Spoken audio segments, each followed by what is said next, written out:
Et salut tout le monde, c'est Lorenzo High Tech, et oui, comme je vois en titre, aujourd'hui on va parler du Samsung Galaxy A26 5G qui vient tout juste d'être annoncé avec le A36 et le A56. Pour les personnes qui ne connaissent pas cette gamme, on est tout simplement sur des smartphones milieu de gamme. Alors le A26 c'est vraiment le début du milieu de gamme, le A36 un milieu de gamme et le A56 milieu haut de gamme, un petit peu entre les deux. Mais aujourd'hui on va commencer par le A26 et vous inquiétez pas, je ferai d'autres vidéos pour le A36 et A56. Mais avant de commencer cette vidéo, si vous êtes toujours pas de ma chaîne YouTube, abonnez-vous, allez 100% high-tech, n'oubliez pas d'activer la petite cloche de notification pour être notifié lorsque je publie une vidéo, et bien entendu à mes autres réseaux sociaux, c'est-à-dire Instagram, TikTok et Twitter, tous les liens seront en bas dans la description. Du coup, commençons par le design. Alors si vous connaissez le A25, et obligé que vous le connaissez si vous êtes fan de Samsung, parce que oui, c'est le smartphone qui a été le plus vendu l'année dernière chez Samsung. On pourrait croire que ça serait plutôt les S24, S24 Ultra, et non, les smartphones haut de gamme chez Samsung, c'est pas du tout ceux qui se vendent le plus, c'est plutôt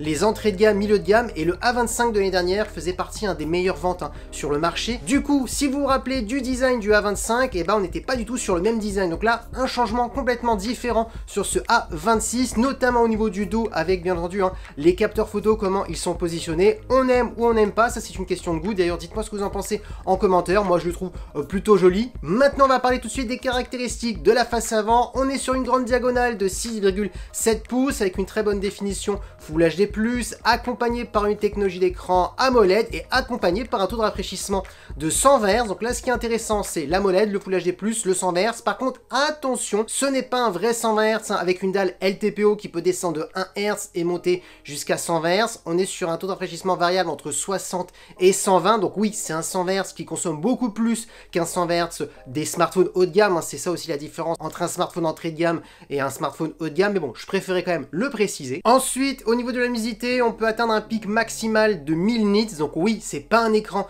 extrêmement lumineux, mais en même temps, pour cette gamme de smartphones, c'est tout à fait normal. Et au niveau de la caméra frontale, on est sur une caméra de 13 mégapixels. Maintenant, parlons de la partie photo. Alors, vous le savez bien, on ne sera pas sur une qualité d'un smartphone haut de gamme de Samsung, mais par contre, pour cette gamme de prix, souvent quand même, ils font partie des meilleurs photophones. On commence par le premier capteur. On est sur un capteur principal de 50 mégapixels. Ça va être le meilleur capteur que vous allez retrouver sur ce smartphone. Ensuite, ce qui est intéressant et ce qui rend ce smartphone quand même plutôt polyvalent, c'est son ultra grand angle de 8 mégapixels, donc pour faire des photos à plan large.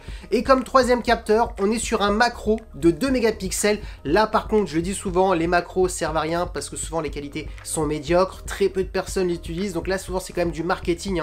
Je critique pas Samsung, mais toutes les marques font ça. Ils mettent toujours un macro pour dire on a 3 capteurs, mais en réalité, on en a juste 2.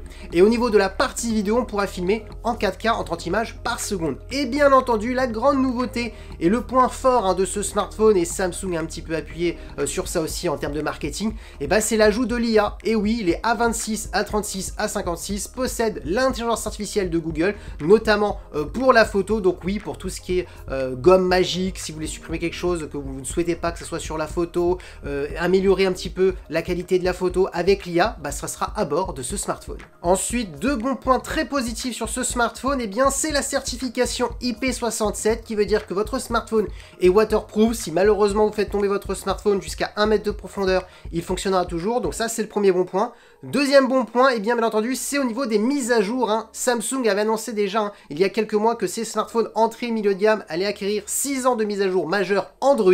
Et ça va être le cas pour ce A26 et comme le A36 et le A56. Donc franchement, très bonne nouvelle. Même si vous achetez du coup un smartphone pas trop cher chez Samsung, vous aurez quand même 6 ans de mise à jour. Donc ça, c'est vraiment un bon point. Maintenant, parlons de performance. Alors là, c'est un petit peu moins positif. Vous aurez le choix entre 6 et 8 Go de RAM comme processeur. On est sur un Exynos 1380 pour les connaisseurs.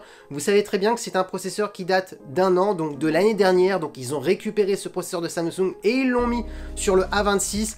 On est sur un processeur performant pour aller tout ce qui est sur réseaux sociaux, faire des recherches sur internet, faire des photos. Le traitement photo est largement suffisant, la puissance de ce processeur. Pour faire des petits jeux vidéo aussi, mais attention, les gros jeux comme Genshin Impact, Call of Duty mobile, là ça risque d'être très compliqué. Donc là on est vraiment sur des performances d'un smartphone entrée de gamme. Ensuite, en termes de stockage, vous avez 128 Go. Si ça vous suffit pas, vous pouvez étendre la mémoire avec une carte micro SD. Au niveau de la batterie, ça c'est un bon point. On est sur une grosse batterie de 5000 mAh avec de la recharge de 25 watts. Là on peut le dire, c'est pas vraiment rapide, mais bon, en même temps aussi pour le prix de ce smartphone, ça peut être normal. Et au niveau de la connectivité, là aussi un petit point négatif, on est sur de la Wi-Fi 5, donc dommage, pas de Wi-Fi 6. C'est vrai que la Wi-Fi 6, on commence à l'avoir de plus en plus sur des smartphones quand même entrée de gamme. Et au niveau du Bluetooth, on est sur du 5.3. Maintenant, je vous donne le tarif et je vous dis pour qui il est destiné, bien entendu, ce smartphone. Alors, ce A26 5G de Samsung a été annoncé au tarif de 319 €, donc un tarif qui est quand même